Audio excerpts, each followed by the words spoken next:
From में अभी तक आप देख चुकी हो कि फातिमा उसके पेट में कुछ बहुत ही बुरा पल रहा है, जिसके चलते उसने बूढ़ी औरत की जान ले ली। लेकिन इस बात के बारे में एलिस को पता चल जाता है। एलिस और बॉयड ने फातिमा को टाउन वालों से छुपा कर जंगल में रखा था, मगर एल्जिन फातिमा को झूठ बोलकर एक बेसमेंट में बंद कर देते हैं। फातिमा ने वहाँ से बाहर निकलने की कोशिश की, मगर वहाँ फातिमा को वही बूढ़ी और चुड़ैल औरत नजर आती है जो चुड़ैल एल्जिन को भी नजर आया करती है। उसी के कहने पर एल्जिन ने फातिमा को बेसमेंट में बंद कर रखा है। हमें दिखाया जाता है कि ब्रैड को अभी भी वही कीड़े नजर आते हैं जिन कीड़ों की वजह से ब्रैड मॉन्स्टर्स के बीच फंस गया और उन मॉन्स्टर्स ने ब्रैड के मुंह को फाड़ डाला। इधर टाउन के अंदर बॉयड और डोना ने सभी टाउन वालों को इकट्ठा कर रखा था। उन्होंने कहा, देखिए फातिमा नहीं मिल रही, हमें एकजुट होकर इस टाउन का चप्पा चप्पा छान मारना होगा ताकि फातिमा को ढूंढ लिया जाए। वो दोनों टाउन वालों को सच्चाई नहीं बताते कि फातिमा को उन्होंने ही छुपा कर रखा था, लेकिन अपने और बाकी सभी टाउन वालों के फायदे के लिए वो बाकी सबसे झूठ बोलते हैं। यहाँ जब बॉयड और एलिस पुलिस स्टेशन में थे तभी वहाँ पर सहरा आ जाती है। सहरा को किसी ने नहीं बताया था कि फातिमा गुम हो चुकी है, लेकिन पहले से ही सहरा को मालूम होता है, जिस वजह से हमें पता चला कि सहरा के दिमाग में अब फिर से वो आत्माएं घर कर चुकी हैं। यहाँ हम देखते हैं फातिमा को, जिसने लाख कोशिशें कर ली लेकिन वो बेसमेंट का दरवाजा ओपन न कर पाई, और तो और अब कुछ ही देर में उसका पेट फूल कर काफी बड़ा भी हो चुका था। फातिमा को अपने पेट में लगातार दर्द हो रहा होता है, इसीलिए वो आहिस्ता आहिस्ता करके बेचारी बिस्तर पर लेट जाती है। फातिमा ने जैसे ही अपने पेट को देखा तो वो ये देख हैरान हो गई कि उसके पेट में पता नहीं अभी क्या चीज हरकत कर रही है और वो लगातार हिले ही जा रही थी, जिस वजह से फातिमा को बहुत ज्यादा पेन होने लगता है और वो जोर जोर से चिल्लाना शुरू कर देती है। मगर वहाँ पर फातिमा बेचारी की कोई आवाजें नहीं सुन पा रहा था। हम देखते हैं पूरे टाउन वालों को जो लगातार बेचारी फातिमा को ढूंढने के लिए दिन रात एक कर रहे थे, लेकिन अभी भी किसी को कुछ नहीं पता होता कि फातिमा कहाँ थी। इधर हम देखते हैं तैबिथा को, जिसने फाइनली अपने पति जिम को ये बता दिया कि मैं कोई और नहीं बल्कि विक्टर की ही बहन हूँ। जिम तैबिथा की ये बात सुनकर बहुत शॉक्ड हो जाता है। तैबिथा ने कहा, हैरानी की बात ये नहीं कि मैं विक्टर की बहन हूँ, बल्कि हैरानी की बात ये कि मुझे अभी तक ना तो किसी ने बताया, ना मुझे कुछ याद था कि मैं विक्टर के ही परिवार की हूँ। और इससे भी शॉक करने वाली बात ये थी कि मैं काफी सालों पहले इस टाउन के अंदर विक्टर और अपनी माँ के साथ फंसी हुई थी। हमारी माँ एक रात मारी गई, लेकिन मुझे नहीं पता कि मैं कैसे इस टाउन से बाहर गई। मैं तुम्हारे साथ फिर वापस आई और फिर एक बार बाहर जाने के बाद अपने ही पिता को यहाँ पर ले आई। मैंने अभी डेविड यानी अपने पिता को ये नहीं बताया कि मैं उन्हीं की बेटी हूँ, लेकिन मैं बहुत जल्द उन्हें ये सब कुछ बताने वाली हूँ। अगले सीन में हम देखते हैं बॉयड और सहरा को, जो साथ मिलकर फातिमा को ढूंढ रहे थे। बॉयड सहरा को कहता है, अगर तुम्हें अगली बार वो आत्माएं कुछ बताएं तो सीधा मुझे ही आके बताना। तुम्हें ये बात किसी को बताने की जरूरत नहीं कि वो आत्माएं तुमसे बातें करती हैं। दोस्तों, उन दोनों की बातचीत चल ही रही थी कि कॉलोनी हाउस में से डोना काफी गुस्से से बाहर आए, क्योंकि डोना को जैसे जैसे टाइम गुजरता जा रहा था वैसे वैसे फातिमा की बहुत ज्यादा चिंता हो रही। सीन शिफ्ट हुआ और हम देखते हैं तैबिथा, जिम और जेड को, जहाँ पर तैबिथा ने ये सारी बात जेड को भी बता दी। जेड ने कहा, हो सकता है हमारा भी कोई ना कोई रिश्ता हो। देखो, अगर विक्टर तुम्हारा भाई हो सकता है तो हो सकता है मैं भी तुमसे किसी न किसी तरह जुड़ा हूँ, क्योंकि जो चीजें तुम्हें दिखाई देती हैं वही चीजें मुझे दिखाई देती हैं। इसीलिए हमें इस मसले की तह तक जाना होगा। और इसी के साथ वो सीन कट हो जाता है। अगले ही पल हम देखते हैं एल्जिन को, जो अपने कमरे में से कुछ जरूरी सामान को उठाकर बाहर जा रहा था। बॉयड, डोना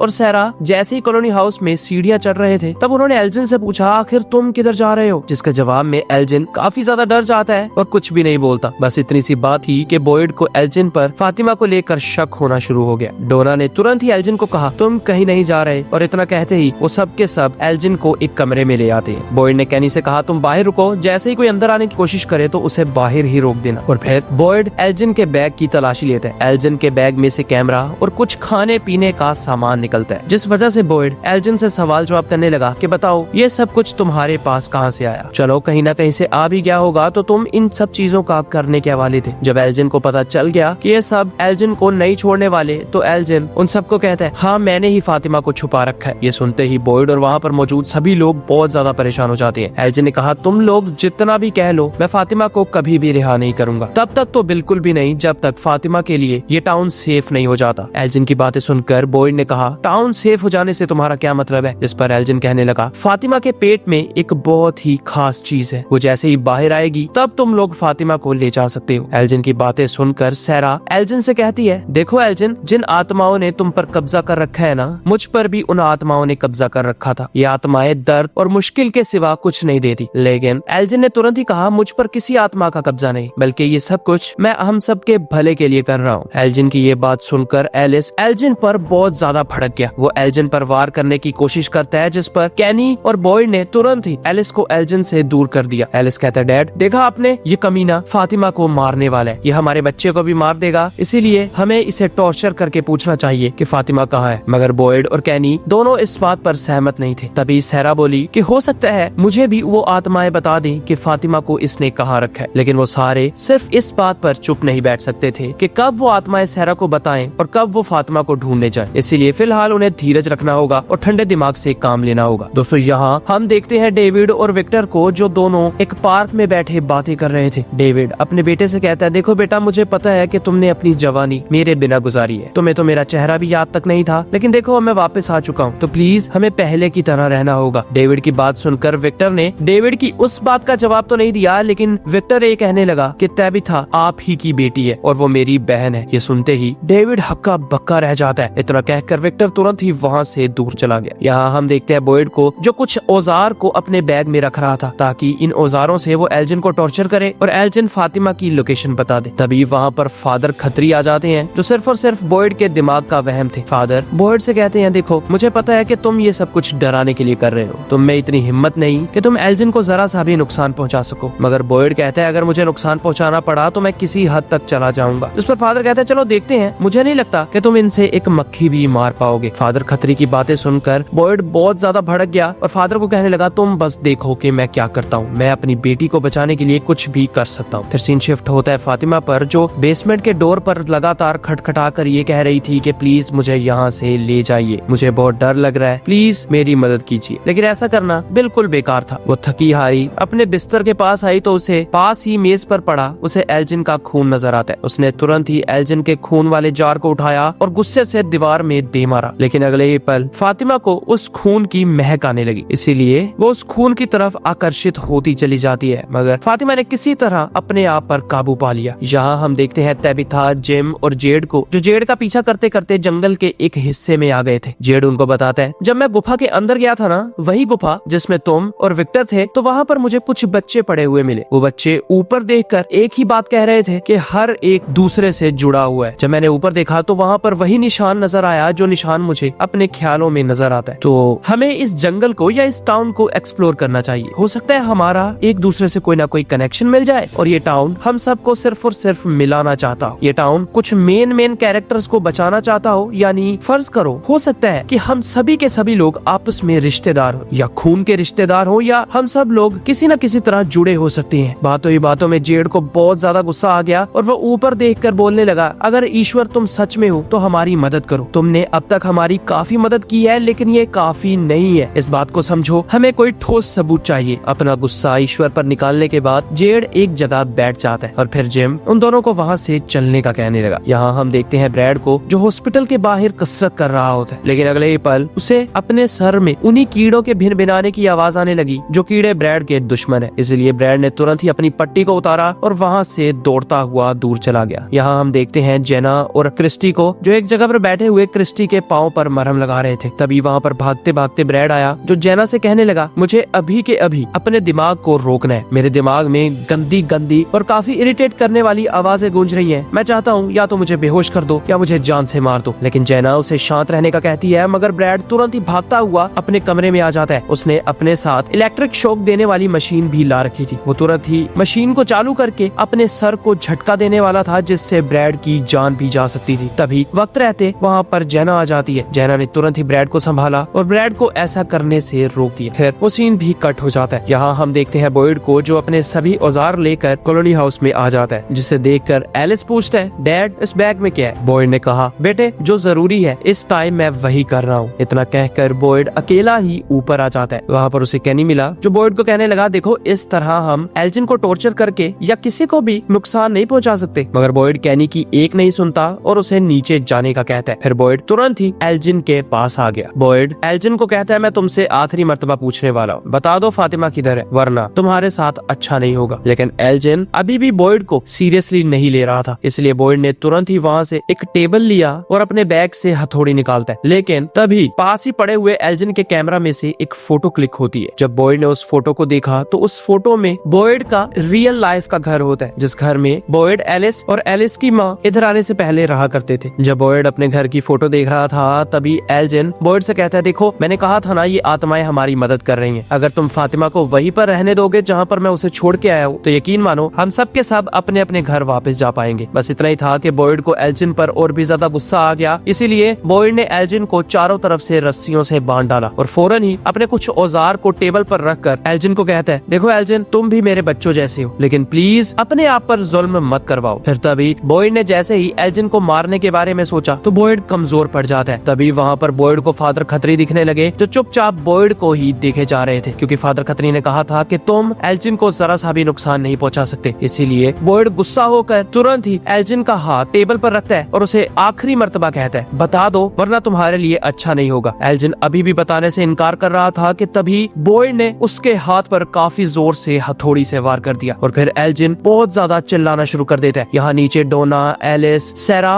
और कैनी एल्जिन की चीखें सुन रहे थे कि तभी वहाँ पर कैली आई, जिसने एल्जिन की चीखें सुनते हुए ऊपर जाने की कोशिश की। कैनी ने उसे रोकने की बहुत ज्यादा कोशिश की, लेकिन कैली तुरंत ही कमरे में आ जाती है। वहाँ पर हमने देखा कि बॉयड ने मार मार कर एल्जिन के हाथ की हड्डियों को भी बाहर निकाल दिया था। जब कैली ये नजारा देखती है तो वो बॉयड को अभी ये सब कुछ रोकने का कहती है, लेकिन बॉयड अब वापस कैली पर ही भड़क गया। लेकिन कैली ने कहा, तुम ये जो कुछ कर रहे हो मैं अभी जाकर पूरे टाउन में फैला दूंगी। इतना कहकर कैली वहाँ से बाहर चली गई, जिस वजह से बॉयड ने भी फिलहाल के लिए एल्जिन पर टॉर्चर करना छोड़ दिया। यहाँ हम देखते हैं जेड और तबिथा को, जहाँ पर जेड बार में बैठा हुआ तबिथा से कहता है, मैंने इन कोड्स को क्रैक कर लिया। इन नंबर्स को जब हम अल्फाबेट्स यानी ABC के अंदर बदलेंगे तो एक लाइन सामने आती है। उस लाइन का मतलब है हम जितना भी दूर चले जाएं, ना तो हम यहाँ से बाहर निकल पाएंगे और ना ही अपने रिश्ते तोड़ पाएंगे। अब मुझे ये नहीं पता कि ये लाइन किधर बोलनी है या इस लाइन को हमें किसके सामने सुनाना है। तभी वहाँ पर जेम आया, जो उन दोनों से कहता है, मुझे लगता है कि ये लाइन हमें रेडियो में बोलनी है, क्योंकि जब मैं अपनी आर्मी में था ना, तब वहाँ पर अचानक से मेरा टूटा हुआ रेडियो ऑन हो गया था और वो कह रहा था कि मैंने तुम सबको जो सिखाया है वो जल्दी से मुझे बताओ। जितना जल्दी बताओगे उतना जल्दी तुम यहाँ से बाहर निकल पाओगे। वो तीनों ये बात सुनकर बहुत ज्यादा खुश हो गए कि अभी सिर्फ और सिर्फ इस लाइन को उन्हें रेडियो में ट्रांसमिट करना है, यानी रेडियो के ट्रांसमीटर में बोलना है और हो सकता है कि वो इस टाउन से बाहर निकल पाए। इसीलिए अब वो बहुत जल्द अपनी आरवी के पास जाने का फैसला करने लगे। यहाँ हम देखते हैं फातिमा को, जिसने टूटे हुए जार के शीशे को उठाया और अपने पेट को फाड़ना शुरू कर दिया ताकि वो ये देख पाए कि आखिरकार उसके पेट में है क्या। उसे काफी ज्यादा दर्द हो रहा था कि अगले ही पल वहाँ पर वही चुड़ैल आ गई, जो चुड़ैल ये सब कांड करवा रही थी। वो तुरंत ही फातिमा के हाथ को पकड़कर वही टुकड़ा फातिमा के गले पर लगा देती है, लेकिन हमने देखा कि अगले ही पल फातिमा की डिलीवरी का टाइम करीब आ चुका है और फिर वो सीन भी कट हो गया। इधर हम देखते हैं जूली और ईथन को, जो डाइनर में बैठे हुए लंच कर रहे थे। दोस्तों, एक चीज जो अभी तक शो वालों ने नहीं बताई लेकिन काफी हद तक सही साबित हो सकती है, वो ये कि आप नोटिस कीजिए कि जूली के बाल यहाँ पर काफी लंबे हैं, लेकिन थोड़ी देर बाद कुछ ऐसा होने वाला है जहाँ पर ये डिटेल काफी मायने रखती है। वो दोनों बैठे आपस में बातें कर रहे थे, जिसमें ईथन पूछता है कि कल तुम जब मेरे साथ गुफा वाले एरिया में गई थी तो तुम्हें अचानक से दौरे क्यों पड़ने लगे थे। जिस पर जूली ईथन को कहती है, कल मैं जब गुफा वाले एरिया में गई तो वहाँ पर मैंने अपने आप को देखा, जैना को देखा, ब्रैड को देखा और एक बूढ़े आदमी को देखा, और तो और मैंने एक चिमनी में से बॉयड की आवाजें भी सुनी। मैंने नीचे रस्सी फेंक दी, लेकिन बाद में वो आवाजें आना बंद हो गई। मुझे काफी ज्यादा डर लग रहा था, इसीलिए मैं गुफा से बाहर निकल गई। लेकिन दोस्तों, ईथन को ये बात समझ नहीं आ रही होती कि बॉयड तो टाउन के अंदर थे, तो वो वहाँ पर कैसे पहुँचे। इसी टेंशन में सीन कट हो जाता है। यहाँ हम देखते हैं कैली को, जो बाकी सबसे लड़ रही थी कि तुम लोगों ने बिना किसी की इजाजत लिए एल्जिन पर इतना ज्यादा टॉर्चर क्यों किया। मगर एलिस लगातार कैली को यही कह रहा था कि अगर इसकी जगह तुम्हारा हस्बैंड या तुम्हारी बेटी होती ना तो तुम भी ऐसे ही करती। मगर तभी वहाँ पर हम देखते हैं सैरा को, जो बिना किसी की एक भी सुने चुपचाप ऊपर एल्जिन के कमरे में आ जाती है। एल्जिन जो दर्द के मारे चिल्ला रहा था और लगातार रोए ही जा रहा था कि तभी वहाँ पर सैरा ने आकर डोर को लॉक कर दिया। सैरा एल्जिन के पास बैठी और एल्जिन से सवाल नहीं कर रही थी, वो एल्जिन को कह रही थी, देखो एल्जिन, मेरा तुम्हें नुकसान पहुंचाने का कोई इरादा नहीं है, लेकिन तुमने और कोई रास्ता छोड़ा ही नहीं। इतना कहते ही सैरा उठकर बाहर जाने लगी, लेकिन वो दरवाजे के पास जाकर रुक जाती है। उसने बॉयड के बैग में से एक स्क्रू ड्राइवर निकाला, जिसे देखकर एल्जिन बहुत ज्यादा डर जाता है। सैरा ये सब करने से पहले एल्जिन से माफी मांगने लगती है। एल्जिन को पता था कि अब सैरा भी उस पर टॉर्चर करेगी, इसीलिए एल्जिन लगातार सैरा को ये करने से रोकता है। मगर यहाँ नीचे हमने देखा उन सभी की बहस को, जहाँ पर बहस के दौरान उन्हें एल्जिन के तड़पने की आवाज आना शुरू हो गई। वो तुरंत भागते भागते ऊपर आए तो हमने देखा कि सैरा ने स्क्रू ड्राइवर से एल्जिन की आंख ही बाहर निकाल दी है। सैरा जैसे ही पीछे मुड़ी तो बॉयड सैरा को कहता है, आखिर तुमने ऐसा क्यों किया। लेकिन सैरा ने कहा, फातिमा कॉलोनी हाउस के करीब जो बेसमेंट है उसके अंदर कैद है। ये सुनते ही वो सब बहुत ज्यादा चौंक गए। फिर सीन शिफ्ट हुआ और हम देखते हैं तबिथा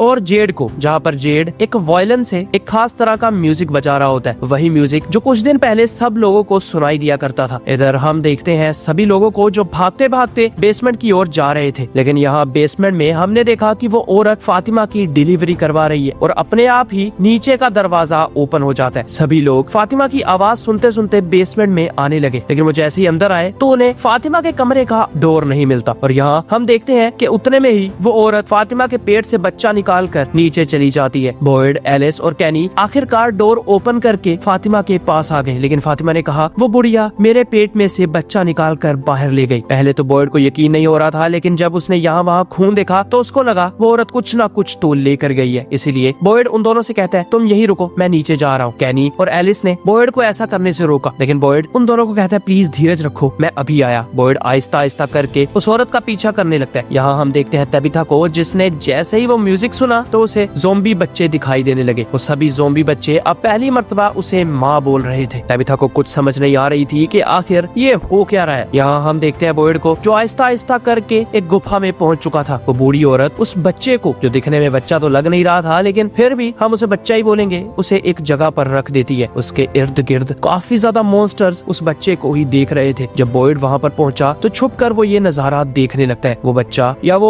थैली सी कुछ ही सेकंड्स में बहुत बड़ा हो गया और बॉयड की नजरों के सामने ही उस थैली में से वही मॉन्स्टर बाहर आता है जिस मॉन्स्टर को बॉयड ने अपने खून से मारा था। बॉयड ये देखकर इतना ज्यादा परेशान हो जाता है कि उसे अपनी आंखों पर भी यकीन नहीं हो रहा था। यहाँ हम देखते हैं तबिथा को, जिसके पास उन्हीं बच्चों में से एक ज़ॉम्बी बच्ची आती है। वो तबिथा को कहती है माँ अगर आपने एक थॉमस खोया है तो हम सब आप ही के बेटे बेटियां हैं, आप चिंता मत कीजिए। वो ज़ॉम्बी बच्ची सिर्फ और सिर्फ तबिथा को ही नजर आ रही थी। थॉमस की बात सुनते ही तबिथा बहुत ज्यादा दुखी हो गई और तुरंत ही वहाँ से भाग जाती है। इसलिए जिम अपनी पत्नी का पीछा करते करते काफी जंगल की गहराई में आ गया। उसने अपनी पत्नी को शांत करवाने की कोशिश की, लेकिन तबिथा शांत होने का नाम ही नहीं लेती। इसलिए तबिथा ने कहा देखो जिम, मैं यहाँ पर जरा सा टहलना चाहती हूँ, लेकिन अकेले। तुम वापस बच्चों के पास जाओ, मैं कुछ देर में आ जाऊंगी। इतना कहकर तबिथा वहाँ से दूर चली गई और हम देखते हैं जिम को, जो काफी दुखी हालत में अपना वो ट्रिप याद करता है जिस ट्रिप में वो आखिरी बार इस टाउन में आए थे। वो काफी दुखी हो रहा था, इसलिए वो अपने दुख को कम करने के लिए अपनी आरवी के पास आ गया। मगर वो जैसे ही अपनी टूटी फूटी आरवी को देखता है तो वो और भी ज्यादा रोने लगा। रोते रोते उसे जंगल में से अपनी बेटी जूली की आवाज आने लगी। उसने जैसे यहाँ वहाँ देखा तो काफी दूर उसे जूली भी नजर आ जाती है। जूली ने जैसे ही अपने पिता को देखा तो वो भागते हुए अपने पिता के पास आ गई। जिम देखता है कि जूली के गाल पर एक बहुत बड़ी चोट आ रखी है, मानो जैसे उस पर किसी मॉन्स्टर या किसी चीज ने अटैक किया हो। जूली अपने पिता को लगातार कहती है डैड आपको यहाँ पर नहीं होना चाहिए था। दोस्तों मैंने आपको पहले भी बताया था कि जो जूली डाइनर में बैठी थी उसके बाल लंबे हैं, लेकिन ये जूली, इसके बाल अब की जूली वाले बाल नहीं है। उन दोनों की बातचीत चल ही रही थी कि इतने में वहाँ पर